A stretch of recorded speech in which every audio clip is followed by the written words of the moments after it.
আজকে সানডে। আমি তো আমরা তো 9ই আগস্ট গিয়েছিলাম সুন্দরবন। তো ওখান থেকে বেশ ভালোই স্কিন একদম ট্যান পড়ে এসেছিলো। দিনের বেলা ভালোই কালচে লাগে। তা আমি এখন একটুখানি ফাউন্ডেশন লাগালাম, যদিও আমি মেকআপ ভালো করতে পারি না।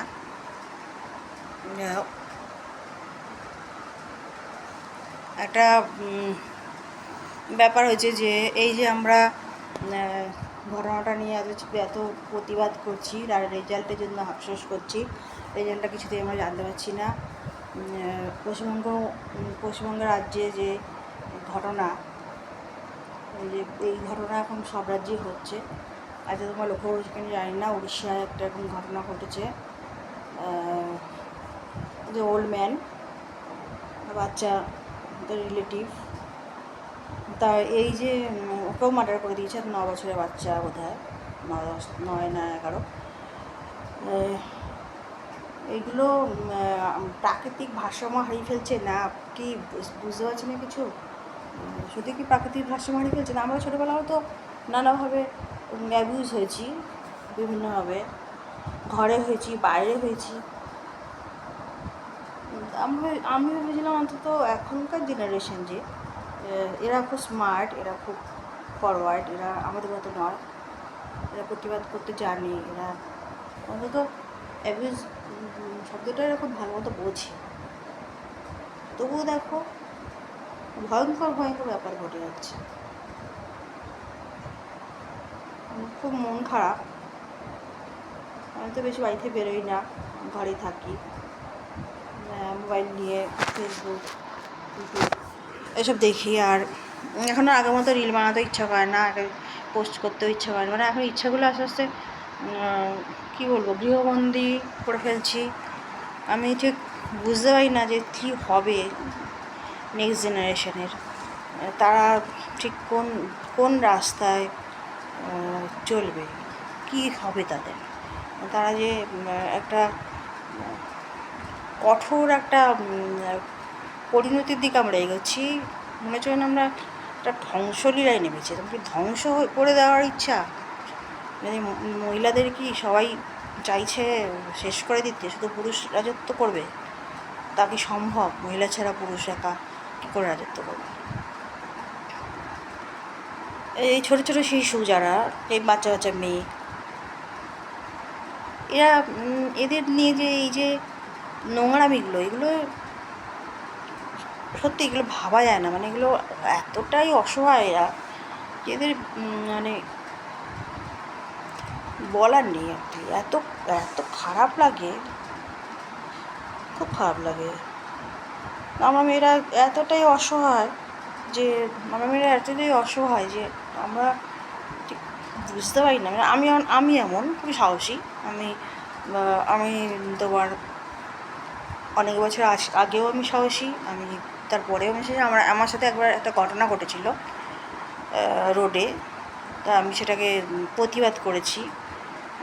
তার ফলে রোড লাইটগুলো লাগানো হয়েছিল, এটা সিপিএমের আমলের কথা বলছি। তখন আমার বয়স অনেক কম। তা রোড লাইটগুলো লাগানো হয়েছিল। তখন রোড লাইট ছিল না বলে এরা কিছু শ্রেণীর নোংরা মানুষ অ্যাবিউজ করতো। এরা এদিক ওদিক অন্ধকারে লুকিয়ে থাকতো, আর কোনো মেয়ে কি মহিলা গেলে তাদের অ্যাবিউজ করতো। আর এই যে প্রতিবাদটা আমি করেছিলাম, অনেকে অনেক রকম কথা বলেছিল, তুলে নিয়ে যাবে এই সেই। আর যে পার্টি তখন ছিল তারা তো মানে আড়াল করে দিয়েছিল তারা লোকটিকে।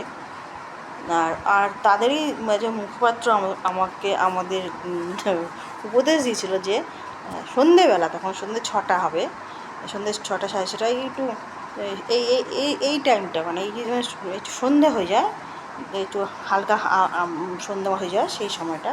তো এই এতটাই সাহস, আমি চেষ্টা করেছিলাম প্রতিরোধ করার, কিন্তু শুনতে হয়েছিল যে আমাদেরই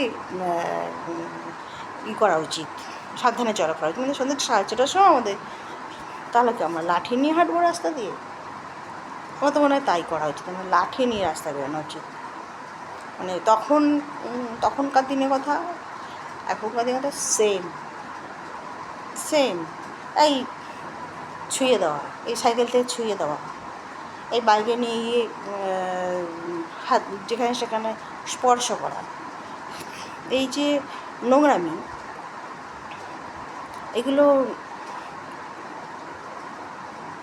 কেন এখনও পাল্টাবে না? কেন যত দিন যাবে এগুলো বেড়ে যাবে? কেন? আমরা যে মহিলা সরকারের দায়িত্বে আছি, তা উনি যে মহিলা, আমরা তো চাইবো যে উনি আমাদের প্রোটেকশানের ব্যবস্থা করুন। আমরা নিজেরা সাহসী, আমরা নিজেরা প্রোটেক্টেড ভাববো নিজেকে, তারপরেও আমরা ভাবো যে সরকার আমাদের প্রোটেকশান দিক। রাস্তাঘাটে আমরা যেখানে যাবো, বয়স্ক মহিলা বলো আর কম বয়সী মেয়ে বলো, কোনো নিশ্চিন্ত লাইফ নেই আর আমাদের। আমার ঘরে বসে ভয় লাগে, কী জানি কেন। তারপর হঠাৎ করে এদিক ওদিক আওয়াজ হয়েছে, আমার ভয় লেগেছে। আমি সব দরজা করে জানলা বন্ধ করে বসেছিলাম। চোরও যেই হোক, আমার কেমন অস্বস্তি লাগে। মানে আগের মতো যে বুকের ভেতর একটা সাহস ছিল, সেটা আমার কোথাও হারিয়ে ফেলছি। অদ্ভুত লাগে। এই সুন্দরবন বেড়াতে গেছিলাম, তখন আমরা যেদিন গেছিলাম সেদিন তো ঘটনাটা ঘটেছিল, আমরা কোনো খবর পাইনি। এখন তো ফেসবুক তো দেখা হয়নি, এই খালি পোস্ট করছি। দাঁড়াও।